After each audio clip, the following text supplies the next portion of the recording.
search-nya dia malah ke kompetitor. Nah, itu yang bahaya. Jadi edukasi sama kita belinya ke kompetitor. Iya. Anda salah. Nah itu, jadi ini yang terjadi sama sosial media ya. TikTok tuh memang berhasil nggak kayak Marketplace sama Instagram. Marketplace nggak bisa, market Shopee salah satunya dia pengen kayak TikTok tuh, pengen ada asalnya udah ada kayak feed-nya, ya live ada feed dan sebagainya. Tapi nggak works, kenapa? Karena dimulai dari Marketplace. Kebalik ya. Kebalik gitu. Kalau TikTok Shop nggak kan, TikTok dulu udah bagus, pasarnya udah ada, baru bikin TikTok Shop, itu bagus juga tuh.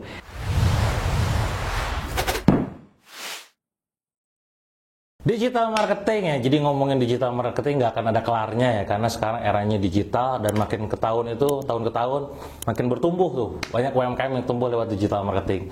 Masalahnya adalah banyak orang yang pada saat udah dikasih tahu caranya ya, sudah ajarin tuh lewat workshop, saya ajarin lewat buku-buku yang saya tulis, termasuk video-video YouTube seperti ini, tetap aja eksekusinya kacau ya. Maka di sini saya sekarang undang orang khusus yang memang spesialis untuk ngedampingi eksekusi Anda semua yang paling bingung, yang sedang kebingungan dalam dunia digital marketing. Namanya adalah Mas Aldi. Oke, Mas Aldi. Ya. Ngobrol-ngobrol kita nih ya. Jadi teman-teman itu kan sekarang udah mulai masuk ke dunia digital. Betul. Udah mulai pada aware dengan digital marketing. Nah, selama ini kan Mas Aldi juga mendampingi banyak usaha ataupun UMKM yang main di dunia digital marketing. Ya, betul. Nah, pada saat pertama kali nge-handle mereka, katakanlah, apa sih yang biasanya miss ataupun miskonsepsi atau mungkin kesalahan mereka pada saat masuk dunia digital marketing? Oke, sebenarnya yang pertama itu adalah ngomongin digital marketing ini adalah pasti harus melek dulu digital ya Kang ya. Jadi mereka harus tahu nih ngomongin digital itu, fitur-fitur digital marketing itu seperti apa sih. Nah terkadang mereka nggak tahu nih fitur-fitur apa saja yang ada di digital marketing. Yang kedua adalah alurnya. Nah kadang-kadang kita bikin platform di sosial media A, tapi nggak dialur nih kemana nih akhirnya gitu penjualannya atau pembeliannya. Sehingga yang harus diproses atau dibenarkan itu adalah proses dari alur digital marketing itu sendiri. Oke. Channel apa saja yang kita buka dan penjualannya di mana saja, sehingga memang membuat satu jalur yang memang tepat gitu kan. Berarti tentang nge-metain customer journey. Betul, ya? metain customer apa journey. Itu customer journey? Error lagi. Customer-nya kasusnya apa sih? Jelasin customer journey itu apa? Customer journey gini, kadang-kadang misalnya contoh ya, di kasus misalnya ada Instagram nih, kita jualan misalnya si brand ini ke mitra, tapi ternyata di Instagram itu visitnya tuh malah buat end user. Nah sedangkan memang harusnya buat mitra misalnya, berarti Instagram itu dikelola dengan sosial media untuk kemitraan. Atau misalnya si Instagram ini diperuntukkan untuk end user, penjual di end user, tapi si konten-kontennya tidak menjadi konsumsi si end user sendiri.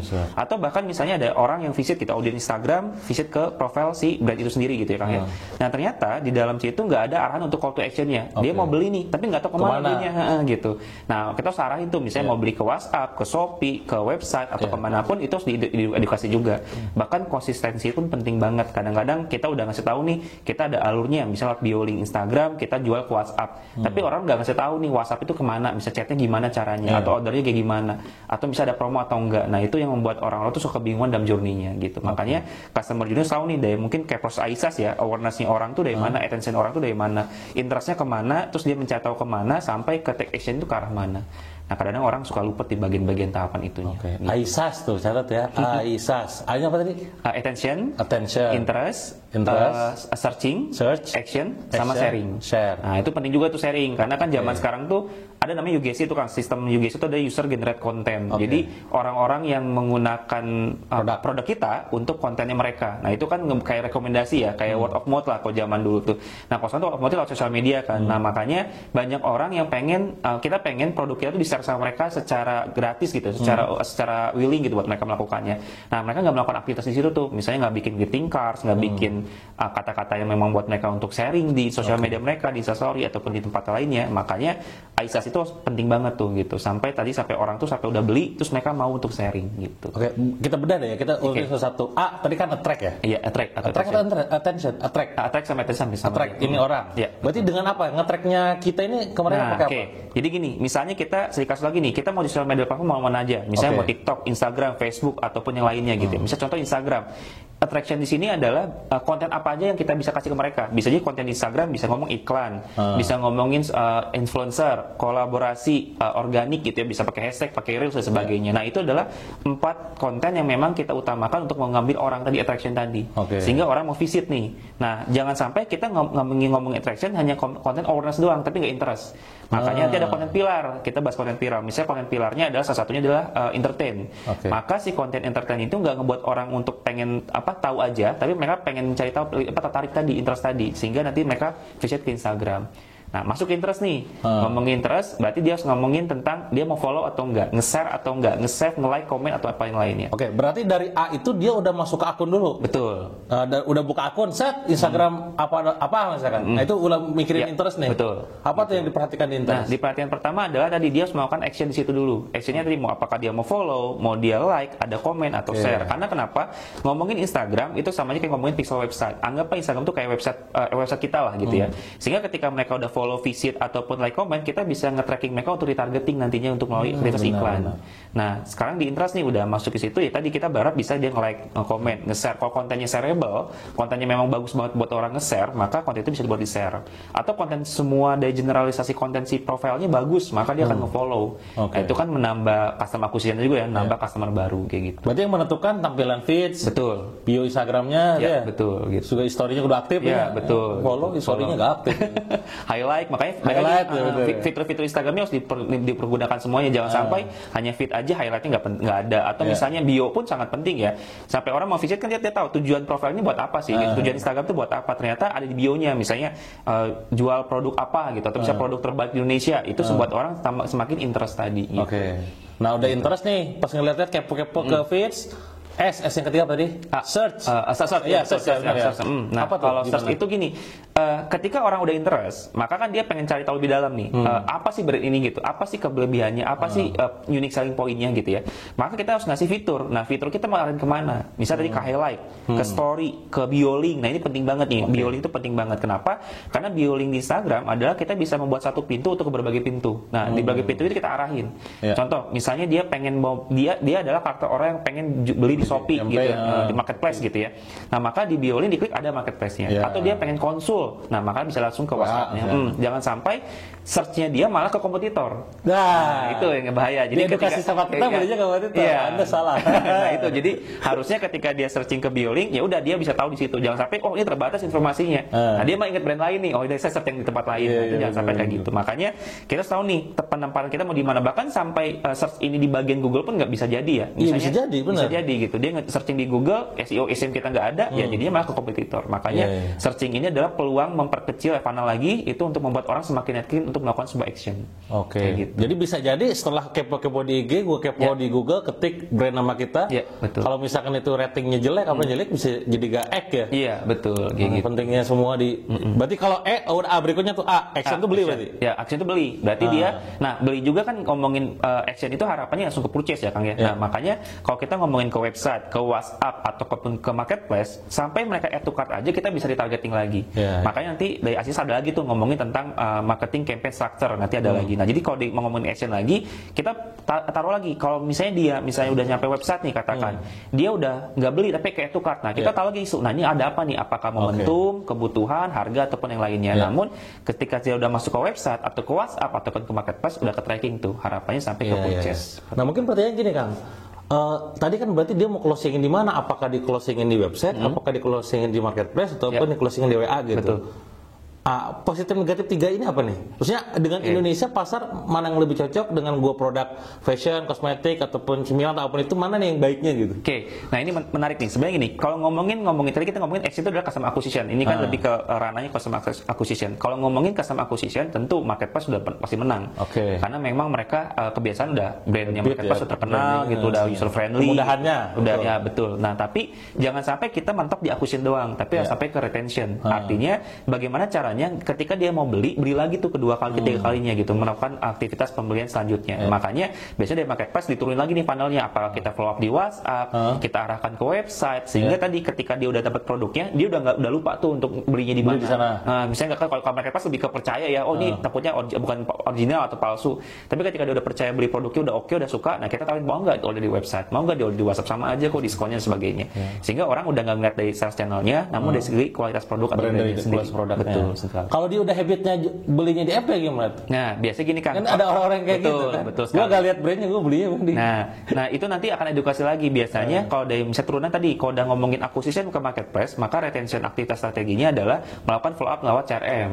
Nah, cara yang tadi itu di WhatsApp lah, diajak ngobrol lah, pendekatan sebagainya, diedukasi lah melalui website ataupun order di by WhatsApp gitu, sehingga terjaga. Gitu. Kesimpulannya kalau di MP itu udah user friendly karena memang mereka udah bikin sistem sedemikian rupa yang memudahkan, branding udah dapat, cuma kelemahannya tadi data retensinya gak bisa kita ambil. Iya betul. Apalagi data masuk dia ya. Betul. Apalagi sekarang kan kalau dulu ada beberapa marketplace 3 bulan masih bisa tuh Kang. Nah sekarang tuh nggak bisa. Jadi kalau ada orang beli nih ya, kita masih bisa ngambil database selama 3 bulan terakhir. Belakang, ya, sekarang nggak bisa. Waduh, MP pinter ya, makin pinter ya. Lebih, kalau mau kayak gitu manual dari resi satu-satu gitu. Waduh, paham ya, kebayang. Nah, itu yang jadi. Makanya kalau website kan udah punya kita semua. Nah, itu kan pentingnya database di situ ya. Jadi ketika WhatsApp, website kita kendalikan, kita maksimalkan, kita optimasikan. Nah, itu database itu kita megang gitu. Nah, nyambung nih. Karena juga pada waktu di kelas itu saya sering bilang bahwa ada baiknya memang kita arahkan penjualan itu ke website sendiri supaya database-nya masuk. Betul. Tapi ternyata dalam eksekusinya juga challenging gitu. Betul sekali. Mereka tadi. Itu gimana tuh? Maksudnya treatment supaya pindah dari MP ke website, termasuk kelebihan di WP apa, termasuk kelemahannya apa gitu kalau di website sendiri. Jadi gini, kalau ngomongin kelebihan kekurangan website, pertama kelebihannya bentuk brandnya udah ya, karena database kita pegang, gitu ya, udah semua gitu, betul. Jadi semuanya kita pegang lah, kendali di kita. Kekurangannya tadi nggak user friendly, takutnya seperti itu. Ataupun nggak user friendly di apa aja sih? Dari faktor misalnya sinyal. Misalnya kalau orang masuk tuh servernya nggak lambat, kayak Shopee atau Marketplace, betul. Terus atau enggak misalnya user friendly dari segi produk, pemilihan kayak ukuran, varian gitu, harga, check out dan sebagainya agak repot, agak lambat gitu, seperti apa.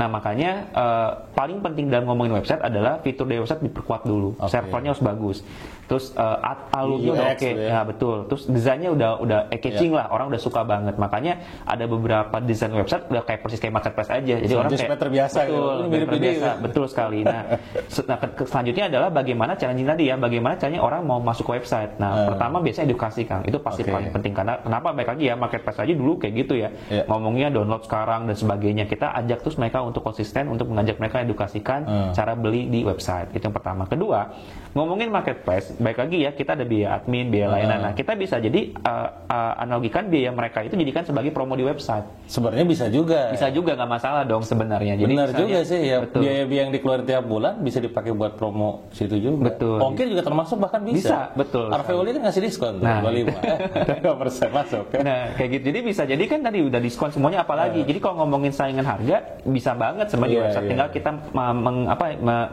membuat sistemnya aja seperti apa. Nah, nanti tinggal edukasi.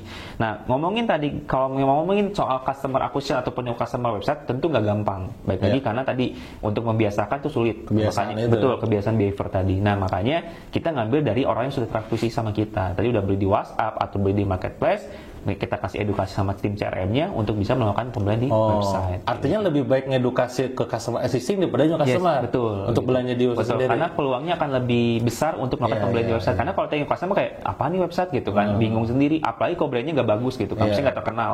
Kalau brandnya terkenal, udah aktivitasnya bagus ya, orang udah nggak mikir lagi karena brandnya udah oke. Dia udah kebutuhannya bukan soal journey pembelian, tapi lebih kebutuhan saya pengen punya brand itu kayak gitu. Tapi ada orang-orang tertentu kan yang dia tuh punya pikiran bahwa gua kayaknya nggak butuh MP deh. Gue butuhnya udah kuat, merasa udah gede gitu. Betul. Itu berlaku gak sih dalam dunia digital marketing sekarang ya? Atau tetap harus juga buka di semua akun? Nah, ini lebih ke ngomongin soal pembagian. Kalau kita ngomongin target omset Kang ya, atau misalnya target income, maka kita pembagian sales channelnya tadi, persentase tadi. Karena kalau ngomongin satu sales channel juga nggak baik menurut saya. Karena buat apa ya, tadi kita memperbesar. Betul. Karena kan tadi Kang Deo sempat bilang ada orang yang suka dengan website, ada yang suka dengan marketplace, ada yang suka dengan WhatsApp. Nah, kita bangun tuh semuanya. Buka sales channelnya. Nanti tinggal lihat mana yang performanya bagus, kita optimasikan di sana. Yang ini tetap ada, tapi dimaksimalkan dari persentasenya aja. Misalnya website kita target 50% dari target omset, 30% di marketplace, 20% di WhatsApp. Nah, udah optimasi segitu. Gitu. Jadi tetap scale up. Jangan sampai kita buka marketplace A, B, C, D, E, F, G, tapi kan jalanin semua tuh. Jadinya kan nggak maksimal gitu. Makanya kita harus tahu survei dulu nih, behaviornya orang lebih suka kemana. Targetnya lebih ke marketplace apa, marketplace B atau marketplace C. Nah, itu juga lebih arah ke arah. Bahkan gitu. Termasuk di ketika revenue atau sales bacaannya marketplace pun ada 5 marketplace. Mana yang bakal kita genjot gitu. Betul sekali gitu. Jangan sampai kita buka 5-5-nya tapi nggak punya strateginya kan gitu. Jangan sampai 5-5 jalankan. Nah, betul. Akhirnya mindsetnya adalah cuman bukan untuk target masukin income gitu. Makanya tadi yang marketplace A targetnya berapa persen, 20%, ya udah dihajar tuh 20%. Gimana? Ada iklan, optimasi organiknya, kontennya harus bagus, deskripsinya harus bagus, bannernya harus bagus, update refreshment konten per 1 bulan sekali misalnya. Itu juga penting gitu. Karena apalagi juga sekarang kan kalau tadi ya MP itu berarti kan terkenal kayak Shopee, Tokopedia, Bukalapak gitu-gitu ya. Sekali. Website udah jelas toko online sendiri, WhatsApp yang dia mungkin alirnya lewat admin ya. Iya, betul sekali. Satu lagi nih sekarang nih yang ramai nih, TikTok Shop. Itu kan nggak termasuk MP sebenarnya kan? Itu sosmed yang mengubah dirinya jadi kayak MP kan? Betul. Sebenarnya ini yang terjadi sama sosial media ya. TikTok tuh memang berhasil nggak kayak Marketplace sama Instagram. Marketplace nggak bisa, Shopee salah satunya dia pengen kayak TikTok tuh, pengen ada, sekarang udah ada kayak feed-nya, betul, live, ada feed dan sebagainya. Tapi nggak works, kenapa? Karena dimulai dari Marketplace. Kebalik gitu. Kalau TikTok Shop nggak kan? TikTok dulu udah bagus, pasarnya nggak ada, baru bikin TikTok Shop, itu bagus juga tuh. Nah, ngomongin sekarang TikTok Shop, kita harus tahu juga nih audiens usianya berapa sih gitu. Bahkan kalau ngomongin iklan di TikTok tuh bisa mulai dari 13 tahun kan. Nah, baik lagi behaviornya target atau enggak. Jangan sampai kita punya produk yang nggak sesuai dengan target pengguna TikTok, jadi nggak masuk. Nah, makanya kita testing lagi nih. Kita testing, misalnya usia kita berapa, misalnya dewasa muda. Jalankan di TikTok Shop. Nah, kontennya seperti apa? Konsumsinya cocok nggak buat TikTok? Apalagi ngomongin TikTok, konten lokal atau konten-konten yang receh, konten-konten yang benar-benar fleksibel banget di TikTok, nggak ada di tempat lain gitu. Nah, makanya sesuaikan dulu dengan kebutuhan konsumsinya gitu. Kontennya udah sesuai dengan konsumsi audiensnya, baru kita jalankan TikTok Shop-nya. Nah, apakah penting? Penting juga. Baik lagi ke target audiensnya. Kalau target audiensnya cocok, ya itu hajar di situ terus.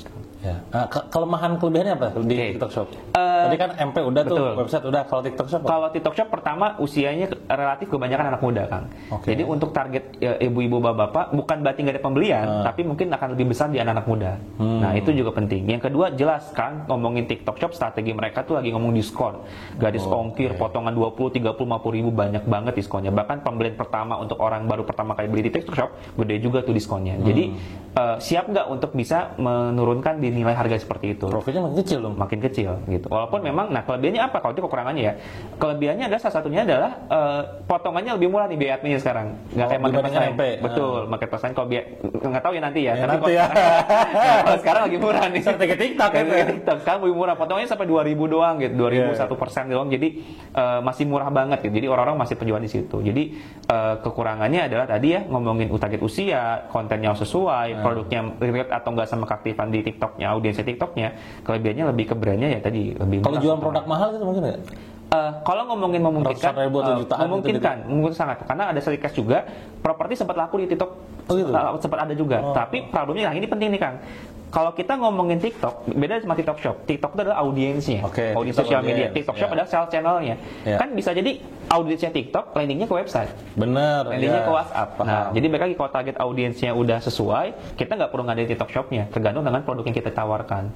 Kalau tadi misalnya properti atau mobil atau apa, kan nggak mungkin TikTok Shop juga ya. Bisa jadi lewat WhatsApp follow up-nya gitu, atau misalnya gimana. Maka landingnya tadi kayak gitu ya, journey-nya adalah audiens TikTok dulu, narikin pasar, ajak mereka ngedirect kepada website ataupun ke WhatsApp. Gitu. Ada penjualan, tapi kalau ngomongin sustain belum tentu gitu. Betul. Gitu ya, jadi teman-teman di sini harus misahin dulu ya, mana yang disebut sales channel, mana yang disebut promotion channel gitu. Sales channel itu yang tempat dia transaksi, kayak tadi website, terus juga marketplace, TikTok Shop, WA nih yang orang. Kalau promotion channel tuh ya kayak tadi si upload video TikToknya, Instagramnya, itu harus dipahami dulu gitu. Kalau WA apa Kang? Ada orang-orang yang diarahin ke WA, gue mau kayak WA friendly lah. Gitu. Kalau WA gini, biasanya karakter orang-orang audiens WA itu adalah orang-orang memang yang secara kebutuhan sosial media digitalnya tuh gaptek lah kita bisa katakan. Jadi nggak ngerti mama gitu, nggak ngerti Shopee, nggak ngerti apa. Nah, udah ada website betul sekali. Nah, itu lebih ke kelebihannya tadi lebih simple, lebih enak gitu ya database-nya. Kekurangannya adalah HP-nya harus bagus nih Kang, karena kalau database semakin banyak tuh semakin mahal dong. Iya dong. Gitu. Nah, makanya jadi harus apa namanya, harus ternak CS. Ternak CS nanti jadi banyak tuh CS-nya, karena tadi pasti ada batasan di WhatsApp. Nanti akan ada isu ketika database sudah banyak, namanya story WhatsApp lambat, broadcast jadi lambat gitu. Jadi itu penting, namanya device juga, CS juga disiapkan beberapa juga penting banget. Terus apalagi, nah biasanya kalau ngomongin WhatsApp, make sure buat mereka buat pembelian itu ya by manual. Jadi ngomongin resinya, ngomongin transferan dan sebagainya lewat manual, karena nggak ada sistemnya. Berarti CS-nya harus maksimal tuh, harus bisa siapin namanya template-nya, formatnya, laporannya, jangan sampai ada miss gitu. Kelebihannya ada tadi lebih gampang banget gitu. Human ya. Lebih personal lah gitu. Personal ya. Ini seru ya ngomongin digitalnya, nggak akan beres ngomongin formula ISOS tadi aja, bahasannya panjang gitu. Belum lagi soal tentang sosmed, Instagram, Facebook, YouTube, TikTok, lagi macam-macam nih. Kan algoritmanya beda-beda. Betul sekali, betul. Kalau sekarang yang paling lagi ramai apa orang-orang? Biasanya kalau nge-handle klien tuh? Sosial media saat ini pasti tentunya di Instagram dan juga TikTok ya. Namun penting banget nih Kang, karena kalau ngomongin survei sosial media, Facebook masih bagus. Nomor 1 malah. Nah, itu dia. Nah, belum banyak orang yang kesana, aware-nya kesana. Padahal itu luas juga. Terlalu euforia aja yang gitu. sedang ramai. Makanya sekarang tuh lagi saya ngomongin adalah optimasi Kang. Jadi ngomongin optimasi dua, optimasi organik dan juga optimasi ads gitu ya, iklan atau paid traffic lah. Jadi kalau ngomongin optimasi organik, Instagramnya udah oke atau belum gitu. Karena ngomongin IG udah pasti ngomongin branding gitu. Berarti ngomongin fiturnya sudah bagus, terkarakter, teridentitas, konsistensi posting, betul sekali gitu. Real self jalanin gitu.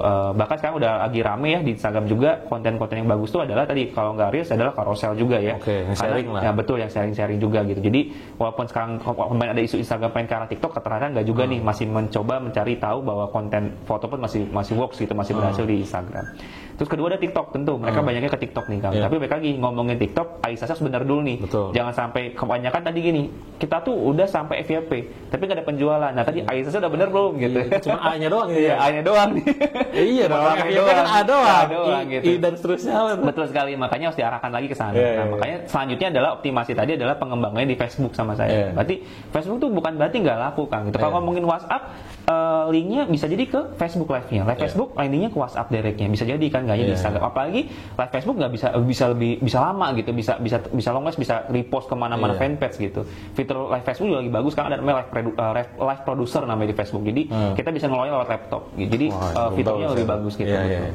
Menarik nih ya, ngomongin digital marketing nggak ada kelarnya ya. Kang, kalau misalkan pengalaman Akang handle bantu teman-teman yang di UMKM gitu ya, business owner, apa cerita studi kasus mungkin ketika memegang mereka ataupun bantu mereka, apa tuh masalah yang bisa di-solve? Biasanya itu di bagian apa sih? Sebenarnya gini, kalau ngomongin dari proses pendampingan digital marketing itu pasti ada asesmen dulu nih Kang. Asesmen itu adalah membenahi dari segi job desk-nya dulu. Karena ngomongin sekarang strategi digital marketing, orang-orangnya kalau ada job desk-nya. Betul. Kalau ada job desk.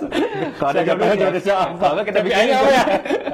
Nah betul, jadi harus ada job desk sama KPI-nya nih gitu. Jadi kalau misalnya mereka belum ada di situ kan mindset lagi Kang. Kita mau bikin channel sebagus apapun, strategi sebagus apapun, nggak ada yang gerakin, nggak jadi apa-apa nanti. Makanya asesmen itu penting banget gitu. Jadi kita, awal tuh akan saya tanya dulu nih job desk-nya apa, ada KPI atau enggak, targetnya apa gitu, sehingga kebentuklah bisnis plan-nya. Nah, setelah ada asesmen itu, nah biasanya di sini ada banyak isu nih Kang.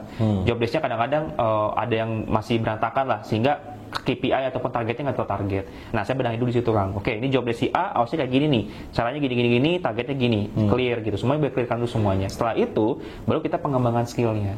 Misalnya contoh, ada orang content creator. Mereka job desk content creator, tapi nggak bisa foto misalnya. Nah, maka digital marketing diajarkan juga. Karena kan ngomongin optimasi organik. Jadi ngomongin tentang, oke, fotonya bagus. Gimana referensi? Kita kasih ilmunya, kita kasih materi yang bahkan sampai studi kasus sampai praktek. Sehingga nanti secara penampilan organik pun berbeda jauh gitu. Kedua adalah saya kasusnya tadi ngomongin bisnis plan-nya aja belum ada, job desk udah ada, KPI udah ada, mereka nggak punya bisnis plan, sejalannya aja gitu. Target ada target, caranya gimana nggak tahu. Nah gitu yang harus dibangun gitu. Jadi bangun lagi nih, mapping lagi. Sekarang yang jalan lagi ada apa aja? Website kah, WhatsApp kah, marketplace kah, di mana aja harus dibikin.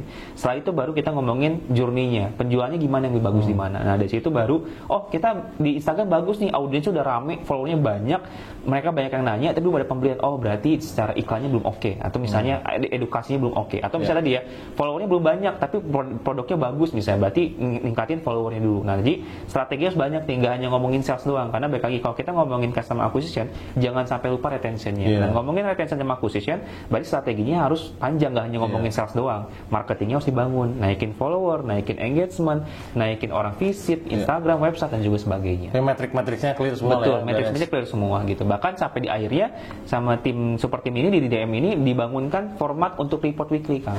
Nah di weekly report inilah semua akan terlihat per satu minggunya tuh. Semua terlihat dia kerja atau enggak. Nah itu dia, kelihatan tuh semua by angka gitu. Kalau udah data angka, berapa leads kita masuk hari ini, angka betul sekali gitu. Jadi data angka per minggu, ini ketahuan tuh setiap minggunya kenapa nggak performance ataupun performance. Nah, biasanya gitu. Case yang selanjutnya adalah banyak orang yang beberapa orang terjadi adalah naiknya nggak tahu, turunnya nggak tahu gitu. Nah karena nggak punya database data tadi, report tadi. Numbernya apa nih gitu. Kenapa ini? Kemarin kita naik, kenapa nggak tahu juga nih? Mungkin karena promo, masih asumsi nih. Atau misalnya kita ngedrop nih, kenapa nggak tahu? Nah database data reportnya nggak ada.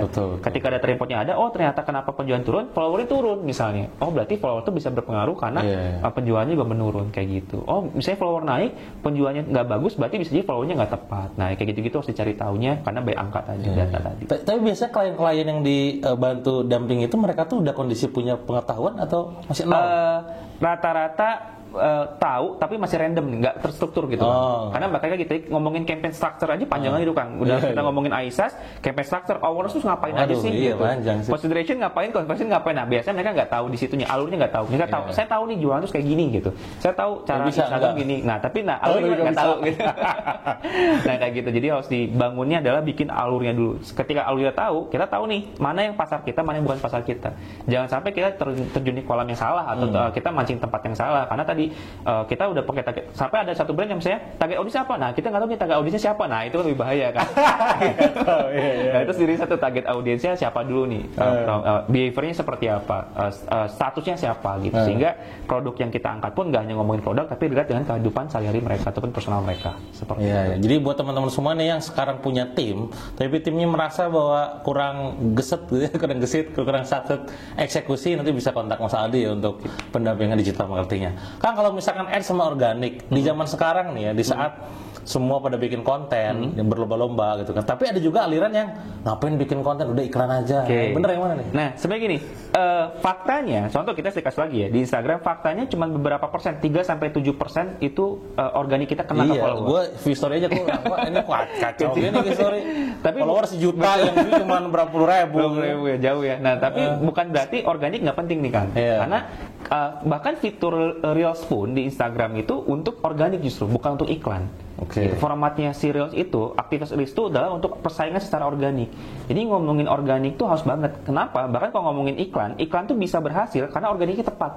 Nah ini menarik nih, penting. Mudahkan. Karena gini, kalau organiknya sekarang gini, organik kita bagus kontennya. Bahkan berarti kan masalah attraction tadi ya, orang attract, berarti orang suka dengan konten kita. Nah ketika kita udah konten di iklan tuh tinggal di iklan serupa aja, di like aja tadi, untuk menyesuaikan dengan orang-orang yang sudah suka sama kita. Nah kalau kita nggak punya organik nih, kita nggak punya aktivitas organik, kita harus iklan. Berarti sama aja kita mengiklankan ke orang-orang yang belum tentu suka sama kita. Yang kemarin aja organik gak suka gitu. Kemarin organik gak suka. Makanya kalau saya nih pernah di Facebook di Instagram, kalau ada konten yang winning dia share organik, misalkan like-nya banyak, share-nya banyak, kalau diiklanin makin winning. Nah betul kayak gitu. Nah itu sistemnya seperti itu kan, betul. Gitu ya? Betul. Jadi memang organik itu diutamakan dulu nih, karena konten organik kan journey-nya ya harapannya gini, seoptimal mungkin budget marketing adalah effort bukan budget gitu ya. Jadi effortnya adalah di konten. Ketika konten organik udah bagus, ya somehow si audiensnya pun secara organik datangnya gitu, nggak pakai lewat iklan gitu. Semakin bagus dong. Nah iklan itu adalah mensupport untuk memperbesar scale up tadi. Nah supaya scale up-nya atau pengembangan si audiensnya tepat, maka target audiensnya pun atau organiknya pun harus tepat dulu. Nah tadi benar katakan dia, organik yang udah bagus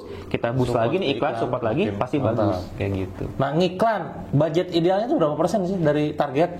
Sebenarnya gini, kalau ngomongin budget iklan itu paling kecil nih Kang, standarnya itu dari target sebuah itu 5%. 5% paling kecil gitu. Jadi itu lebih misalnya tadi katakan 1M gitu, 5% itu 50 juta gitu ya. Nah itu adalah untuk aktivitas iklan. Nah, harapannya tadi untuk bisa logikanya kalau misalnya 5% dapat 1M berarti 10% bisa lebih dong. Nah gitu. Itu kalau bicara ngomongin campaign structure juga itu 5% untuk awareness, consideration dibagi lagi. Bagi-lagi. Ya aura digital marketing bakal 10 sesi. Iya, panjang lagi Kang ngomongin awareness karena tadi ada matriksnya lagi kan. At recall apa matriksnya ada semua gitu.